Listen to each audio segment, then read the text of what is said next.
मागील भागात आपण पाहिलं. त्यापेक्षा मी काय म्हणतो, मॉम डॅड ही इंडियात येणार आहेत, तर तुम्ही सगळेच चला. तेवढ्याच सगळ्यांना चेंज.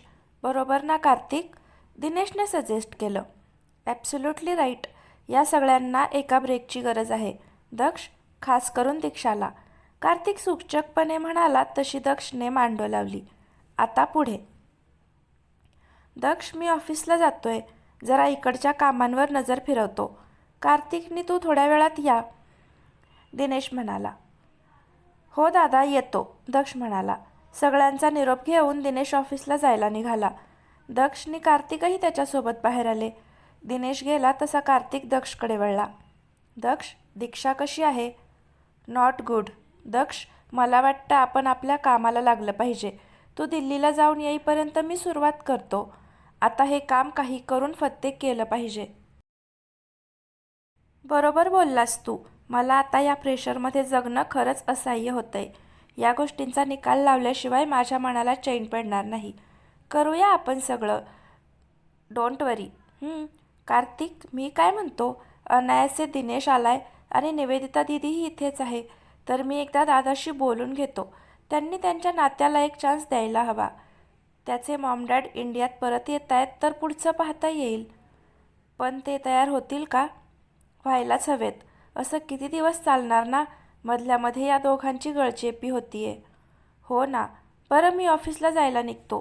तू जरा दीक्षाकडे बघ, कार्तिक म्हणाला. हो, दक्ष म्हणाला. त्याला फोन आला तसं कार्तिकला बाय करून तो बोलत आत निघून आला. दीक्षा बाल्कनीत बसली होती. काय चाललंय खरंच कळत नाहीये.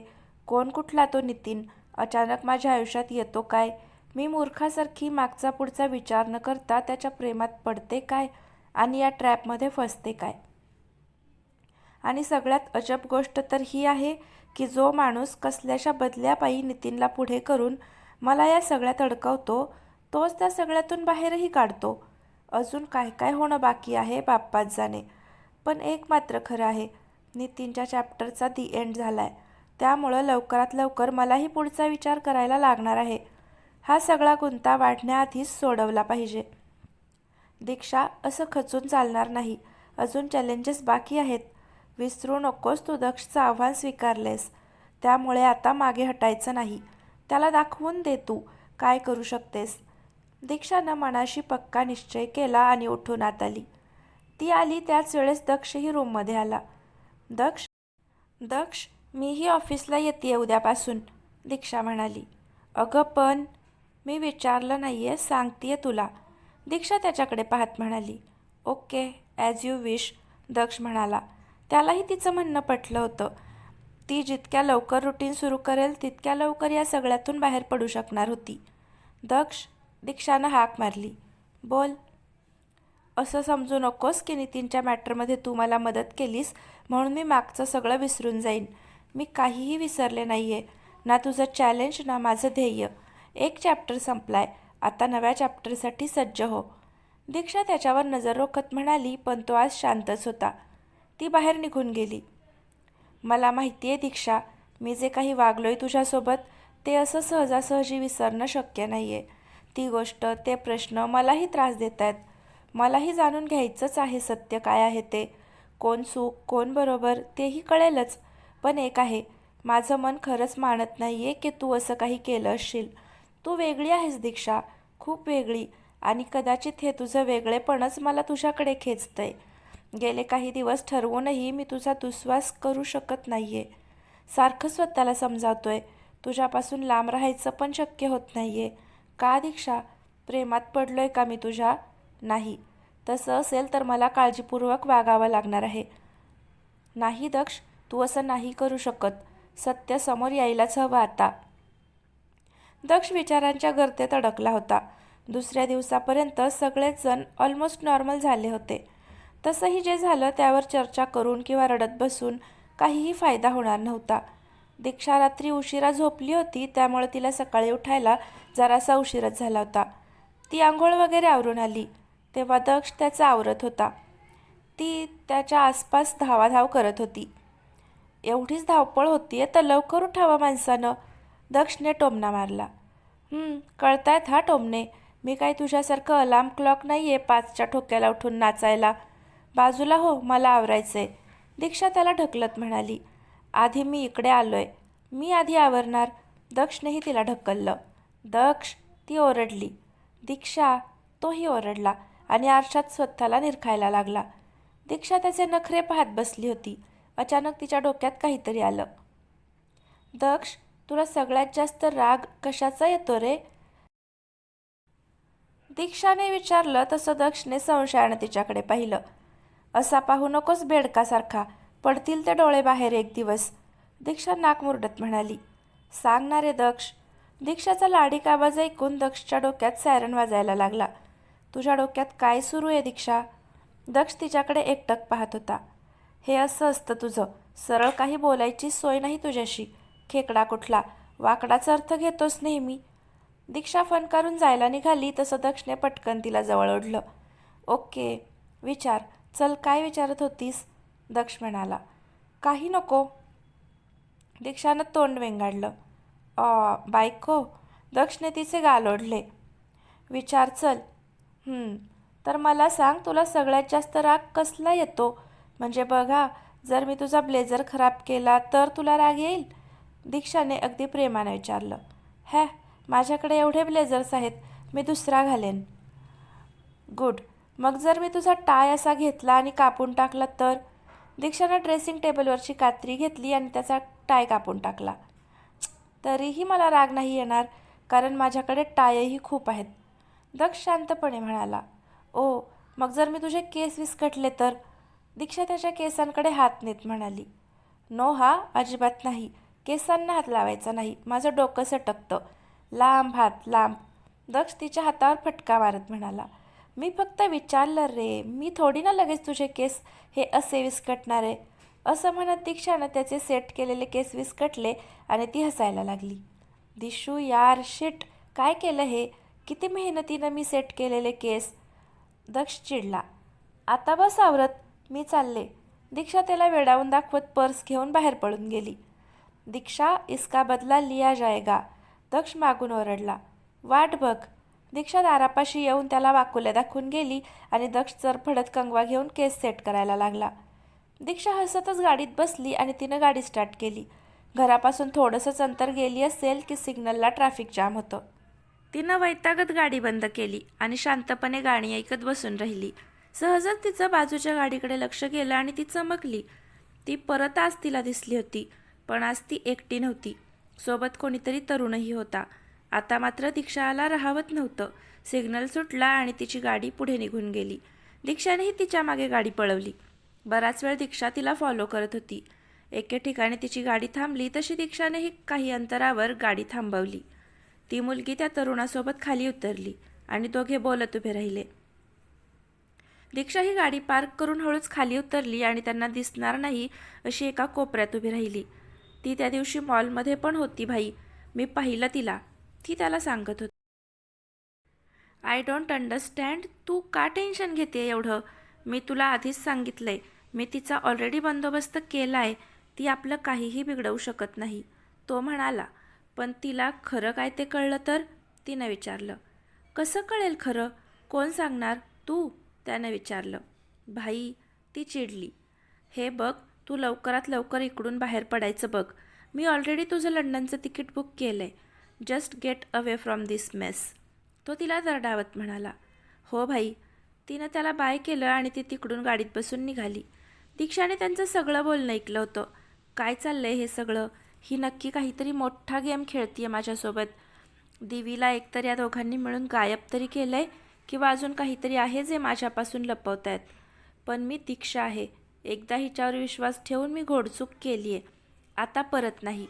दिवीचा शोध तर मी लावूनच राहणार, मग इंडिया असो की लंडन की अमेरिका. दीक्षा पटकन गाडीत बसत म्हणाली आणि तिकडून निघाली. दक्ष ऑफिसला आला. आज पहिल्यांदा त्याला जरा उशीरच झाला होता, त्यामुळं तो वैतागला होता. त्यानं आल्या आल्या दीक्षाला डेस्कवर कॉल केला, पण तिनं फोन उचलला नाही. त्याला जरा आश्चर्यच वाटलं. वॉशरूममध्ये वगैरे गेली असेल असा विचार करून त्यानं कामाला सुरुवात केली. त्याच्या केबिन डोअरवर नॉक झालं.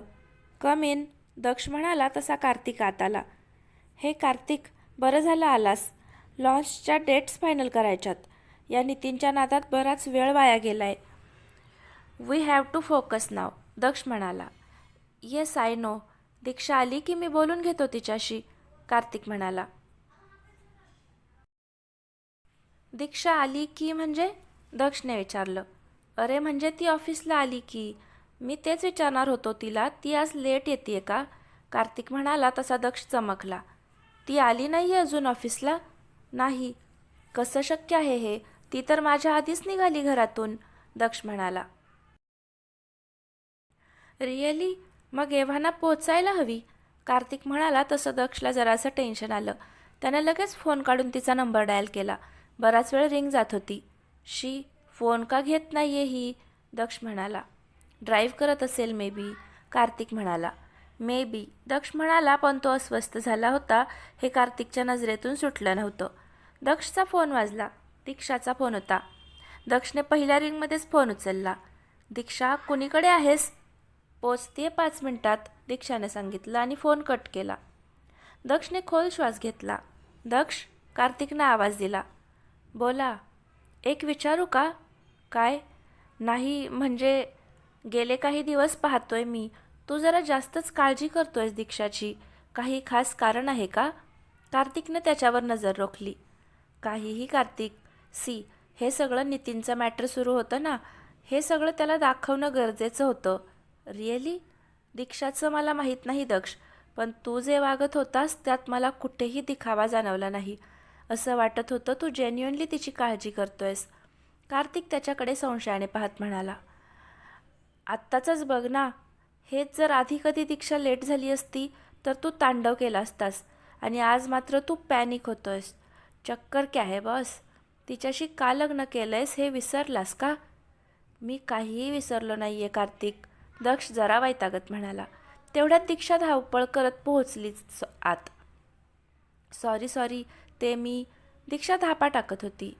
हे, आर यू ओके? बस तू, हे घे पाणी पी, दक्ष म्हणाला तसा कार्तिक त्याच्याकडे डोळे विस्पारून पाहायला लागला. थँक्स, दीक्षा पाण्याचा ग्लास घेत म्हणाली. दक्षचं कार्तिककडे लक्ष गेलं. तोही डोळे बारीक करून त्याच्याकडे पाहत होता. ते दीक्षा, वाय आर यू लेट? दक्ष आवाज चढवत म्हणाला. ट्रॅफिक होतं, दीक्षाने शांतपणे उत्तर दिलं. हो का? तुला जमलं ना नीट ड्राईव्ह करायला? नाहीतर ड्रायव्हर ठेवूया, दक्षने सांगितलं आणि परत कार्तिकवर कटाक्ष टाकला. आता तर बारीक डोळ्यांसोबत कपाळावर आठ्याही पडल्या होत्या. दक्षने उसनं हसून दाखवलं तसं कार्तिक नकारार्थी मान डोलावत बाहेर निघून गेला. दिवसभर ऑफिसमध्ये मीटिंग्स. नवीन प्रोडक्ट लॉन्चची डेट जवळ आली होती, त्यामुळं सगळेच कामात गडले होते. दक्षला दिल्ली ऑफिसमधूनही कॉल येऊन गेलेला. तिकडे ॲन्युअल रिव्ह्यू मीटिंग होणार होती, ज्याच्यासाठी दक्ष आणि कार्तिकचं तिकडे जाणं गरजेचं होतं. कार्तिक संध्याकाळी दक्षच्या केबिनमध्ये आला. दक्ष, त्यानं दार उघडलं. ये ना, दक्षने बोलावलं तसा तो आत आला. तनुषशी बोलणं झालंय माझं जस्ट. तो म्हणालाय नेक्स्ट वीकमध्ये मीटिंग अरेंज करू शकतो आपण, कार्तिक म्हणाला. हो, मीच त्याला दुपारी म्हटलं होतं सगळे चेक करून शेड्यूल कर म्हणून. कार्तिक, आपल्याला नेक्स्ट वीकमध्ये जावं लागेल, दक्ष म्हणाला. No problem. मी काय म्हणतो, ते आपण सगळेच गेलो तर, दक्षने विचारलं. सगळेच म्हणजे? सगळेच म्हणजे अनायसे काका काकी येत आहेत इंडियात, त्यांनाही भेटता येईल. निवू दीदी आणि दिनेश दादाचा इश्यूही सॉल्व्ह करता येईल. आई आणि दिव्याला चेंज मिळेल. आणि ते दीक्षाला पण जरा, दक्ष कार्तिककडे पाहत म्हणाला. आयडिया बुरा नाही आहे. घरी गेल्यावर बोल सगळ्यांशी, स्पेशली तुझ्या लाडक्या बायकोशी, कार्तिक मिश्किलपणे म्हणाला. कार्तिक, मी सांगितलं ना तसं काही नाही. मग मी कुठे तसं काही म्हणालोय? लाडकीच आहे ना दीक्षा. आता बघ ना, तिच्यासाठी फालुदा अरेंज केलास, मेहंदी काढलीस, डान्स केलास, शॉपिंग केलंस. एवढं सगळं केल्यावर लाडकीच म्हणणार ना, दोडकी थोडी ना म्हणणार, कार्तिकनं चिडवलं. कार्तिक, दक्ष वैतागून त्याच्याकडे पाहत म्हणाला. ओके, तसं काही नाही. तू दीक्षाशी बोल आणि मला सांग, म्हणजे मी तिकीट्स अरेंज करतो. कार्तिक गालात हसत बाहेर निघून गेला. रात्री जेवताना दक्षनेच दिल्लीला जायचा विषय काढला. दक्ष, पण मी कशी येणार? आय मीन, प्रोडक्ट लॉन्च आहे आणि त्याची तयारी, दीक्षा म्हणाली. मी अनूपशी बोललोय ऑलरेडी. तू आपल्या दिल्ली ऑफिसमधूनही काम करू शकतेस दीक्षा. सगळ्यांनाच जरा चेंज मिळेल आणि काका काकींनाही भेटता येईल, दक्ष म्हणाला. तुम्ही जा, मी घरी निघेन उद्या, निवेदिता म्हणाली. दीदी, असं नाही हा चालणार, तुलाही आमच्यासोबत यावं लागेल, दक्ष म्हणाला. दक्ष, प्लीज अंडरस्टँड मी. दीदी, या ना आमच्यासोबत, तुम्ही आलात तर सगळ्यांना बरं वाटेल. दीक्षानं तिला आग्रह केला तशी ती नाईलाजानं तयार झाली. दक्षने लगेच कार्तिकला कॉल करून तिकीट्स बुक करायला सांगितली. आवराआवरी करून दीक्षा रूममध्ये आली तेव्हा दक्ष बाल्कनीत काम करत बसला होता. दीक्षा, आता पुढची पावलं लवकर टाकावी लागतील. दक्ष किंवा कार्तिककडून काही कळेल असं वाटत नाही. आई आणि दिव्याचा तर प्रश्नच येत नाही. नक्की काय गडबड आहे हे जर माहिती करून घ्यायचं असेल तर आता दक्षच्या फॅमिलीशी ओळख वाढवावी लागेल. त्याचे काका काकी आणि दिनेश दादा, त्यांच्याकडून काहीतरी हिंट नक्कीच मिळेल. येस दीक्षा, कामाला लागायला हवं. दीक्षा स्वतःशी विचार करत बेडवर आडवी झाली आणि तिनं डोळे बंद केले. जरा वेळात तिच्या अगदी जवळ हालचाल जाणवली तसं तिनं खाडकन डोळे उघडले आणि दक्षला एवढ्या जवळ पाहून जोरात ढकलून दिलं. आई ग, दक्ष धडपडत खाली पडला. अगं ए शूर्पणखे, केवढ्या जोरात ढकललंस? दक्ष कसाबसा बेडचा आधार घेत उठला. ढकलू नको तर काय करू? काय करत होतास तू? दीक्षा टुनकन उठून बसली. मोबाईल घेत होतो पलीकडचा, मगाशी इकडेच विसरलो होतो. तुला काय वाटलं? दक्ष हात चोळत म्हणाला. मी ते म्हणजे तू एवढ्या जवळ होतास की मला वाटलं तू मला किस किस. दक्षचे डोळे मोठे झाले. बरी आहेस ना तू? आय मीन, जाणून बुजून लवंगी मिरची कोण खाईल? आपलंच तोंड पोळायचं, दक्ष तोंड वाकडं करत म्हणाला. दक्ष, दीक्षाने त्याच्या अंगावर उशी फेकली. आता यात ओरडायला काय झालं? म्हणजे आता तुलाच हवा असेल किस तर करतो बापडा. बघ तूच म्हणालीस, माझ्या मनात तसलं काही नाही आहे. दक्ष तिच्या अगदी जवळ गेला तशी दीक्षा पटकन मागे सरकली. लांब राहा तू, दीक्षा बोटं नाचवत म्हणाली तसा तो हसायला लागला. काही करत नाही आहे मी, नकोच किस वगैरे. काय आहे, एका स्टोरीमध्ये एक राजकुमारी बेडकाला किस करते आणि त्याचा राजकुमार होतो. मी ऑलरेडी राजकुमारच आहे, उगाच तुला किस केल्यावर बेडूक बनायचो. दक्ष फिदी हसत सुटला. दक्ष दुष्ट कुचकट, दीक्षानं चिडून बेडवरच्या उशा दक्षला फेकून मारल्या तसा तो हसत बाहेर पळून गेला. 2 दिवसांनी कारखानीस फॅमिली दिल्लीला रवाना झाली. दिनेश आणि दक्षचा अजून एक कझिन त्यांना एअरपोर्टवर न्यायला आले होते. 2 दिवसांपूर्वीच दक्षचे काका काकी इंडियात आले होते. त्यांना सगळ्यांना भेटून आनंद झाला होता. पण निवेदिताला पाहून मात्र ते जरासे नाराज होते. निवेदिताही फार काही बोलत नव्हती. दक्ष आणि कार्तिकने एकमेकांकडे पाहिलं. दीक्षालाही जरासा संशय आला होता. तिनं दक्षशी बोलायचं ठरवलं. चहा पाणी झाल्यावर दिनेशने ज्याला त्याला रूम्स दाखवल्या. दक्ष दीक्षाही त्यांच्या रूममध्ये आले. सामान ठेवून दक्ष बाहेर जाणार तोच दीक्षानं त्याला अडवलं. काय काय चाललंय इकडे? दीदी आणि दिनेश दादांचं काय मॅटर आहे?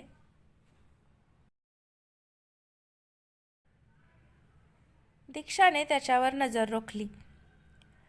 सगळ्यात इंटरेस्ट ना तुला, गॉसिप क्वीन. दक्षने लगेच तिला चिडवून घेतलं. बऱ्या बोलानं सांगतोस की? सांगतो बाई, मला हातपाय धड हवेत माझे. ॲक्च्युली झालं असं होतं की दिनेश दादाला कॉलेजपासून निवेदिता दिदी आवडायची आणि तिलाही तो आवडत होता. दादानं ऑफिसमध्ये काम सुरू केलं आणि सेटल झाल्यावर एक दिवस तिला प्रपोज केलं. ती तयार होती. इवन काका काकीही तयार होते. पण मामा मामीला हे नातं मान्य नव्हतं, त्यामुळे त्यांनी नकार दिला, दक्ष म्हणाला. अरे पण दीदींनी समजावलं नाही असं वाटतंय तुला? दीदीच काय, दिनेश दादा, काका काकी, इनफॅक्ट आम्ही सगळ्यांनी समजावलं. पण मामाला पटेना. त्यानं दीदीचं लग्न ठरवलं परस्पर. दीदी एवढी अपसेट होती की कोणाशी बोलायचीही नाही दिवस. एंगेजमेंट झाली आणि त्या मुलाने त्याचे खरे रंग उधळायला सुरुवात केली. दीदीला हॅरॅस करायचा, मेंटली आणि फिजिकली सुद्धा. एवढी स्ट्रॉंग असणारी दीदी त्यावेळेस मात्र अगदी तुटून गेली होती. एक दिवस बाहेर हॉटेलमध्ये त्याच्या मित्रांसमोर त्यानं दीदीवर हात उचलला आणि तिचा संयम संपला. तिनंही त्याला मारलं. हेच निमित्त झालं. सगळीकडे दीदीची बदनामी केली त्या लोकांनी. तिच्याविषयी वाटेल ते पसरवलं. मुलांना नादाला लावते, अफेअर्स आहेत वगैरे वगैरे. मामा मामींनीही त्याच्यावर विश्वास ठेवला आणि दिदीलाच दोषी ठरवलं. त्या दिवशी ती घराबाहेर पडली. ऑलरेडी एवढं काही पसरलं होतं की तिनं या सगळ्यापासून लांबच राहणं पसंत केलं. दादाने तिला समजावलं, काका काकींनीही खूप वेळा सांगून पाहिलं, सगळं विसरूया आणि पुढे जाऊया म्हणून, पण दिदी ऐकत नाही. दादा अजूनही थांबलाय तिच्यासाठी. दक्षने सुस्कारा सोडला. असं आहे तर म्हणूनच मगाशी काका काकी नाराज वाटले का? हो, त्यांना मनापासून वाटतं तिनं त्यांची सून व्हावं, पण ती ऐकेल तर शपथ ना, काहीतरी जुनं डोक्यात घेऊन बसलीये, दक्ष म्हणाला. Why fear then Diksha is here, Diksha एकदम तोऱ्यात म्हणाली. माझे बाय, काय चाललंय डोक्यात तुझ्या? दक्ष संशयानं तिच्याकडे पाहत म्हणाला. तू फक्त माझी साथ दे चोंडूराम. बघच, निवेदिता दीदी आणि दिनेश दादा का टाका तो हम भिडा के ही रहेंगे. दीक्षा एकदम स्टाईलमध्ये म्हणाली तशी दक्षने नुसतीच मान डोलावली. दीक्षा लगेच दिनेशसोबत बोलायला बाहेर निघून गेली. जेवण वगैरे झाल्यावर निवेदिता रूममध्ये आली.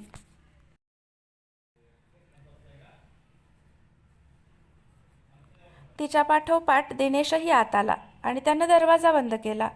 दिनेश, काय करतोयस हे? निवेदिता चिडत म्हणाली. निव, प्लीज सोड ना हा हट्ट आता. अगं, जे झालं ते झालं. किती दिवस त्यातच अडकून राहणार आहेस? मी अजूनही तुझी वाट पाहतोय ग. ऐक ना आता तरी. दिनेश तिच्यासमोर उभा राहिला. दिनेश, नाही जमणार रे मला. हे बघ, त्यावेळेस जे झालं होतं ना ते अजूनही माझ्या मनातून गेलं नाहीये. माझं अजूनही तुझ्यावर प्रेम आहे रे, पण प्लीज ऐक, तू मूव्ह ऑन कर. माझ्या तुझ्या आयुष्यात येण्यानं तुला त्रासच होणार आहे. मला नको वाटतं लग्न वगैरे. निवेदिता हताश होत म्हणाली. म्हणजे तू ऐकणार नाहीस हे ठरवलंच आहेस ना निवू? दिनेश चिडत म्हणाला. निवेदिता काहीच बोलली नाही. ठीक आहे, मग मी दुसऱ्या मुलीशी लग्न केलं तरी तुझी हरकत नसावी, नाही का? दिनेश असं म्हणाल्यावर निवेदिताच्या डोळ्यात टचकन पाणी आलं, पण तिनं स्वतःला सावरलं. तीच मागे लागलेली त्याच्या, पण आता तिलाच त्रास होत होता. बोल ना निवू, नाही ना तुला काही प्रॉब्लेम? दिनेशनं विचारलं. नाही, निवेदितानं मान खाली घातली. ओके, मी तरी का तुझ्यावर वेळ वाया घालवतोय? बाबांना सांगून टाकतो माझीही लंडनला जायची तयारी करा म्हणून. दिनेश असं म्हणाल्यावर निवेदिता चमकून त्याच्याकडे पाहिलं. लंडन? होय, मी कायमचा शिफ्ट व्हायचा डिसिजन घेतलाय तिकडं. बाबांच्या मित्राची मुलगी आहे तिकडे. ते कधीपासून प्रपोजल घेऊन तयार आहेत. मीच मूर्खासारखा त्यांना नाही म्हणतोय. चांगली मुलगी आहे ती. 1-2 वेळा भेटलोयही आम्ही. एनिवे, हे सगळं मी तुला का सांगतोय? तुला तर तसंही काहीच फरक पडत नाही ना. तू कर एन्जॉय तुझं लाईफ. दिनेश ताडताड पावलं टाकत बाहेर निघून गेला आणि निवेदितानं एवढा वेळ अडवून ठेवलेलं पाणी डोळ्यातून ओघळलं. ती तशीच बेडवर बसली. Job done. इकडे दिनेश दीक्षा आणि दक्षच्या रूममध्ये येऊन म्हणाला. गुड. दीक्षा हसली. आता? दिनेशनं विचारलं. Weight and watch. दीक्षानं डोळे मिचकावले. त्याआधी ड्रामा पार्ट 2. ती असं म्हणाल्यावर दक्ष आणि दिनेशनं मान डोलावली. दीक्षा खुशीत रूमच्या बाहेर आली आणि खाली जाणार तोच दिनेशचं बोलणं तिच्या कानावर पडलं आणि ती तशीच आडोशाला लपली. दक्ष, तू पाहतोयस ना ती किती चांगली आहे, तरीही का अंत बघतोस तिचा? दिनेशने चिडून विचारलं. दादा, मला खरंच कळत नाहीये. तू ती फाईल स्वतःच्या डोळ्यांनी पाहिली होतीस ना? मग मला सांग, माझ्या जागी जर तू असतास तर तू काय केलं असतंस? दक्षने विचारलं. दक्ष, त्या फाईलमध्ये जे काही होतं ते शॉकिंग होतं हे मान्य आहे, पण अरे आता तर तू दीक्षाला पर्सनली ओळखतोयस. मला खरं सांग, तिच्या एकूण वागण्या बोलण्यावरून तुला खरंच असं वाटतं की ती त्याच्यासोबत हे असं काही करेल? तिचा स्वभाव तसा नाही दक्ष. जे झालं त्यामागे काहीतरी वेगळं कारण असणार आहे. आपल्याला परत एकदा नीट विचार करावा लागेल, दिनेश म्हणाला. बरोबर आहे दादा, मी पाहतोच आहे रे सगळं पडताळून, पण अजून असा एकही पुरावा मिळाला नाहीये जो सांगेल की दीक्षा निर्दोष आहे, दक्ष म्हणाला. तू सरळ सरळ बोलत का नाहीस तिच्याशी? दिनेशनं विचारलं. तिनं चॅलेंज केलंय. ती सगळं स्वतः शोधून काढेल, दक्ष म्हणाला. व्हॉट? काय बालिशपणा लावलाय तुम्ही दोघांनी? मूर्ख आहात तुम्ही दोघं. दिनेश चिडला होता. दादा, शांत हो प्लीज. इथून गेल्यावर मी या प्रकरणाच्या मुळाशी जाणारच आहे.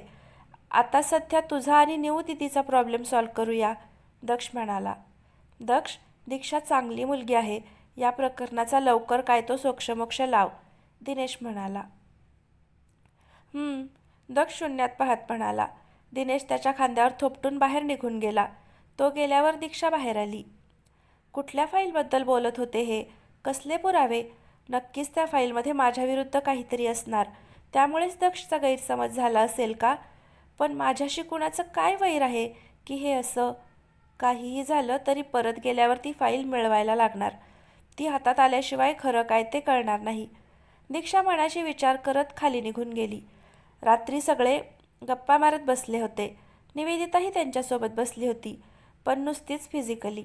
मन मात्र थाऱ्यावर नव्हतं. दुपारी दिनेश जे बोलला होता तेच डोक्यात घोळत होतं. ओ माय गॉड, दीक्षा ओरडली तशी ती एकदम भानावर आली. ए बघू ना वहिनी. दिव्या पण लगेच तिच्या शेजारी बसली. काय सुंदर दिसते रे ही दादा, दिव्यानं मोबाईलमध्ये फोटो पाहत सांगितलं. हो ना दादा, खरंच सुंदर आहे हो, आणि तुम्हाला सूटही करते. एकदम मेड फॉर ईच अदर. नाव काय आहे म्हणालात? दीक्षानं विचारलं. शर्वरी, दिनेश हसत म्हणाला. तसं निवेदितानं कान टवकारले. दीक्षा तिच्या शेजारीच बसली होती. तिनं हळूच वाकून फोटो बघण्याचा प्रयत्न केला, पण काही दिसेना. हो ना दीक्षा, अखेर माझी इच्छा पूर्ण होणार बघ. सुनमुख बघायला मिळणार मला. बरं झालं दिनेशने होकार दिला ते. आता गेल्या गेल्या तयारीला लागायला हवं, काकी आनंदात म्हणाल्या. निवेदिताचा मात्र चेहराच पडला ते सगळं ऐकून. हृदयात कळ उठली आणि डोळे भरून आले. तिनं एक नजर दिनेशकडे पाहिलं. तेव्हाच त्यानंही तिच्याकडे पाहिलं, पण त्याचा निर्विकार चेहरा पाहून तिला राग यायला लागला होता. ती तशीच उठून वर निघून गेली. जा तिकडे, शर्वरी नाही तर फरवरी, कोणी का असे ना, घे बांधून गळ्यात. दिनेश, तू असं कसं वागू शकतोस? सकाळी तर गोड गोड बोलत होतास ना, हट्ट सोड, आणि आता लगेच गेल्या गेल्या लग्न? लंडनला शिफ्ट होणार हे किती सहज सांगितलंस. मीही मूर्खच आहे म्हणा. मोठ्या तोंडानं बोलून गेले मी, मला काही फरक पडत नाही म्हणून. असा कसा फरक पडत नाही? पडतो ना फरक. पण आता कशाला विचार करायचा? त्याला आहे का काही परवा? गुडघ्याला बाशिंग बांधूनच बसलाय तिकडे. निवेदिता एकटीच धुसफुसत होती की तिच्या भोवती हातांचा विळखा पडला. एवढा त्रास होतो ना निवू, तर मग असं का वागतेस माझ्यासोबत? का नाही म्हणतेस लग्नासाठी? एकीकडे मला दूर लोटायचं आणि दुसरीकडे स्वतःला त्रास करून घ्यायचा. हा कुठला न्याय? दिनेश तिच्या खांद्यावर हनुवटी ठेवत म्हणाला. तशी ती शांत झाली. दिनेशने तिला स्वतःकडे वळवलं. आता तरी खरं सांगशील? त्यानं तिच्या डोळ्यात पाहत विचारलं. I love you. नाही राहू शकणार मी तुझ्याशिवाय, निवेदिता म्हणाली आणि त्याच्या मिठीत शिरली. अगं वेडे, हेच तर ऐकायचं होतं मला. I love you too Nivu. लग्न करायचं ना, दिनेशनं विचारलं.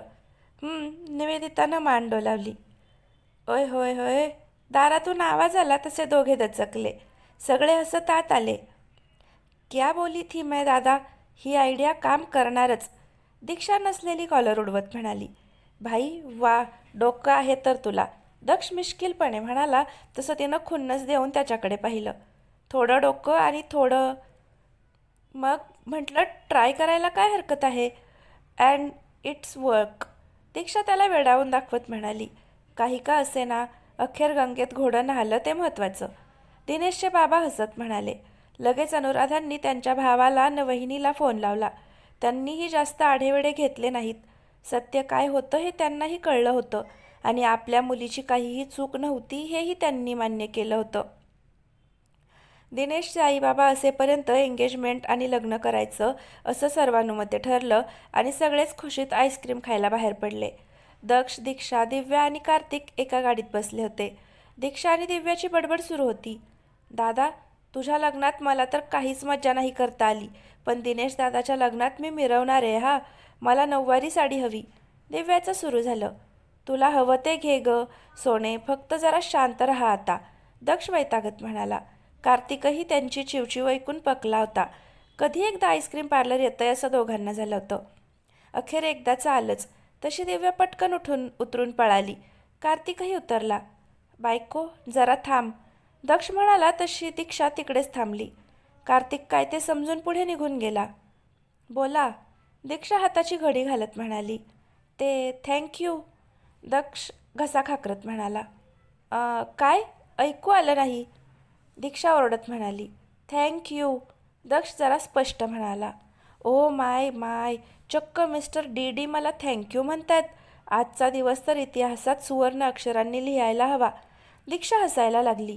लाडात येऊ नको हा बायको. कधी नव्हे ते तुझी ट्रिक सक्सेसफुल झाली म्हणून तुला थँक्यू म्हणतोय. लागली लगेच फुदकायला. दक्षने तोंड वाकडं केलं. मी फुदकते का? ओ, एकतर तुझं डोकं नुसतंच खोकं आहे, तेही रिकामं. वर माझ्यावरच दादागिरी. दीक्षा नाक मुरडत म्हणाली. बरं बरं, चल तिकडे, सगळे थांबलेत. दक्षने विषय बदलला. आता कसा आला लाईनवर? खडूस. दीक्षा नाक उडवत खाली उतरली. पाठोपाठ दक्षही गाडी पार्क करून आला. आईस्क्रीम खाता खाता दिनेश आणि निवेदिताला सगळे चिडवत होते. इतका आनंदाचा प्रसंग आणि वसंत हवा होता आज. आणि कार्तिकनं त्यांना थांबवलं, कारण दक्षची एक्सप्रेशन्स लगेच बदलली होती आणि डोळ्यात दुःख दाटलं होतं. दीक्षाच्या बरोबर लक्षात आलं होतं. ते मुंबईला परतल्यावर या सगळ्या प्रकरणाच्या मुळाशी जाण्याचा दीक्षानं मनोमन निश्चय केला होता. 4 वर्षापूर्वी घडलेल्या घटनांचा पेटारा परत एकदा उघडला जाणार होता लवकरच. तर फ्रेंड्स, आजचा भाग कसा वाटला नक्की कमेंट करून सांगा. आवडला असेल तर लाईक करा आणि पुढचे भाग पाहण्यासाठी चॅनलला आत्ताच सबस्क्राईब नक्की करा. धन्यवाद.